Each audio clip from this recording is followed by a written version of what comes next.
ఉమ్, రెడ్డోడు బయటకు వచ్చేసాడు, కమ్మోడు బయటకు వచ్చేసాడు, అందరూ బయటకు వచ్చేసాడు, ఒక మాదిగోడు తప్ప. నిజంగా అండి, అది మీరు చాలా ప్రెస్టేజ్ గా తీసుకున్నారు.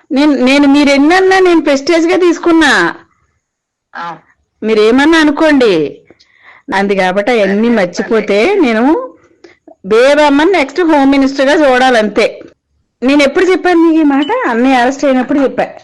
అంటే ఏంటి, నా మీద కోపమా మా ఆయన మీద కోపమా మీకన్నా? లేదు మేడం, రాష్ట్రం అంతా మాట్లాడుకుంటుంది అని. కాకపోతే అలా అందరు చెప్తుంటే ఏదో ఏదో తెలియని ఆనందం పెంచదాన్ని. భగవంతుడు రాయాలి మేడం, మనుషులు అంటే కాదు, దేవుడు రాయాలి మన రాతలని. మీకు దేవుడు రాసేసాడు, మీరు నెక్స్ట్ హోమ్ మినిస్టర్ అంతే.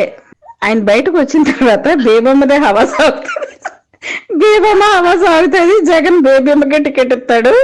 ఇంకా ఈయన సేవ చేసుకోవాల్సిందే లోపల ఉండి సురేష్ గారు.